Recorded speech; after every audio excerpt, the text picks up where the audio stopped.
வணக்கம். இந்த நாளில் சின்ன சின்ன வெளிச்சங்களில் இன்னொரு புதிய தகவலை தெரிந்து கொள்ளப் போகிறோம். பறவைகளில் நாம் ரொம்ப உயர்ந்ததாக நினைக்கிறது, ரொம்ப ரிச் பறவைன்னு சொல்கிறது கழுகுன்னு சொல்லலாம் இல்லையா? கழுகு ரொம்ப உயரத்தில் பறக்கும். பரிசுத்த வேதாகமத்தில் கூட கழுகை பற்றி நிறைய தகவல்கள்லாம் இருக்குது. ரொம்ப உயர்ந்த பறவை கழுகு. ரொம்ப சீப்பான பறவை, லோக்கல் பறவைன்னா காக்காவை சொல்லுவோம் இல்லையா? காக்காவை சொல்லுவோம். அதை பற்றியும் பைபிளில் போட்டிருக்கோம்.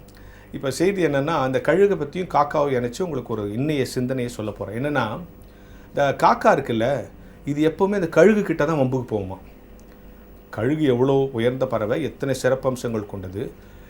இந்த காக்கா இது என்ன பண்ணுமா, அந்த கழுகு கிட்ட தான் வம்புக்கு போகுமா. கழுகு திருப்பி ஒரு அடி அடித்தா காக்கா காலி பவரில். ஆனாலும் இந்த காக்கா என்ன பண்ணுமா, கழுகுகிட்டே வம்புக்கு போகுமா. ஆனால் கழுகு என்ன தெரியுமா பண்ணும், தனக்கு பலம் இருந்தாலும், தன்னை விட இந்த காகம் எல்லா விதத்திலும் சிறியது என்று தெரிந்தாலும், தன்னுடைய ஆற்றல் பெரியது என்று கழுகுக்கே தெரிந்திருந்தாலும், தாங்கிட்ட வம்புக்கு வர காகத்தை அது கண்டுக்காதான். மாறா என்ன தெரியுமா பண்ணுமா, அது வம்புக்கு வர வர இது உயர பறக்குமா, மேலே மேலே மேலே பறக்குமா. ஒரு கட்டம் வரைக்கும் இந்த காகம் துரத்திக்கிட்டே போகும். அதுக்கு மேலே இதால் பறக்க முடியாது, மூச்சு திணற ஆரம்பிச்சிடும். இது லெவல் அவ்வளோதானே, ரிவர்ஸ் ஆகி போயிடுமா. அப்போ கழுகு போயிடுமா. இதுதான் கழுகுனுடைய குணமாக. தன்னிடத்தில் வம்புக்கு வருகிற காகத்தை அது திருப்பி அடிக்காது, மாறா தன்னுடைய உயரத்தை அதிகமாக்கிட்டே போகுமா. சில நேரங்களில் சில சாதாரணமானவர்கள் நம்ம இடத்தில் வம்புக்கு வரலாம்.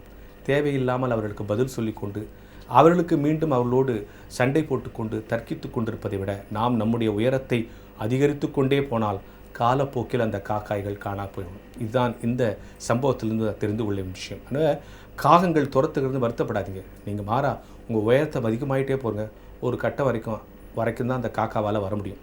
அதுக்கப்புறம் அந்த காக்கா காணாமல் போயிடும். எனவே இந்த காகங்களுக்கு பதில் சொல்லி கழுகுகள் நேரத்தை வீணாக்காமல் இருப்பது போல, நாமும் கூட நம்மிடத்தில் தேவையற்ற விதத்தில் நமக்கு சமமில்லாதவர்கள், தேவையில்லாமல் நியாயமில்லாமல் நாம் காயப்படுத்துகிற நேரத்தில் அவர்களுக்கு பதில் சொல்லக்கூடாது. கழுகை போல மாறாக நம்முடைய உயரத்தை அதிகமாக்கி கொண்டே போனால் இந்த காகங்கள் எல்லாம் காணாமல் போய்விடும்.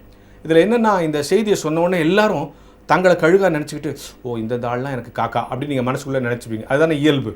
ஆனால் நான் என்ன சொல்லுவேன்னா, நம்ம காக்காவாகவும் இருக்கக்கூடாது, கழுகு மாதிரியும் இருக்கணும். எனவே நம்மளை கழுகா மட்டும் நினச்சக்கூடாது. நம்ம எந்த விஷயத்தில் சொன்னாலும் அதில் பாசிட்டிவ் செய்து தான் நம்ம சைடு. உன் சத்துருக்கள் எல்லாம் இன்றைக்கு விலகி ஓடி போவார்கள். ஒரு வசனம் வச்சா ஒன்று அப்பா எல்லா சத்துரும் போயிடுவான். நமக்கு நிறையா சத்துருக்காங்குது, நாமும் சிலருக்கு சத்துருவாக இருக்கிறோங்கிறதையும் யோசித்து பார்க்கணும். எனவே நம்ம கழுகு மட்டும் இல்லை, சில நேரத்தில் நம்மளே காக்காவாக இருக்கிறோம். எனவே கழுகு போல உயர்த்து கொண்டே போக வேண்டும். அதே நேரத்தில் காக்கா போலவும் நாம் தேவையில்லாமல் போய் கழுகிட்ட சண்டை போடக்கூடாது. 2 டீச்சிங் இதிலேருந்து எடுத்துக்கணும். நம்மளுடைய குணம் என்னென்னா, பாசிட்டிவ் டீச்சிங்கை மட்டும் எடுத்துப்போம். பாசிட்டிவ் சைடை மட்டும் நான் அப்படின்னு வச்சுக்கிட்டு மற்றெல்லாம் அவங்க. நம்முடைய எதிரிகள் 7 பக்கமாக ஓடி போவார்கள்னா, அப்பா நாம் எல்லோரும் ஓடி போவாங்கன்னா, நாமும் சில நேரத்தில் சிலருக்கு எதிரியாக இருக்கும். நாம கூட 7 பக்கம் ஓட வேண்டியது வரலாம் இல்லையா? அதனால் இந்த சம்பவம், நீங்கள் கழுகை போங்களே உங்கள் வேர்த்து கொண்டே போங்கள், காகங்கள் காணாமல் போய்விடும். ஆனால் அதே நேரத்தில் நாம் கழுகாக இருக்க வேண்டும் என்பதோடு கூட காகமாகவும் நாம் இருக்கக்கூடாது என்கிற பாடத்தையும் இதிலிருந்து எடுத்துக்கொள்ள வேண்டும்.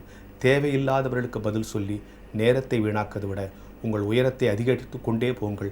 உங்களுக்குள்ள எல்லா எதிர்ப்புகளும் தொலைந்து போகும் என்கிற ஞான வெளிச்சத்தோடு இந்த நாளை தொடங்குவோம்.